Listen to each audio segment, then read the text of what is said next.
ल यत्रो यत्रो सुँगुरसम्म हामी सेकुवा बनाउन थाल्यौँ है। हो त नि चाइना मजीले मात्रै खान्छ त हामी पनि खानु पर्यो जिउँदै। ल यतातिर हाम्रो चाहिँ खट्ने भाइहरू छ, लगायत दाजुहरू, यता हाम्रो काकाहरू, यहाँ हाम्रो उहाँ जमानी साहब भागिराख्नु भएको छ। हामी आज चाहिँ यहाँ पिकनिक खाइँदैछ आज हामीले।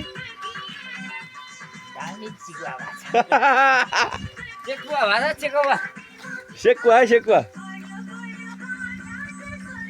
चाइनाले पनि खान्छ हामी भयो जाने त्यहाँ अलिक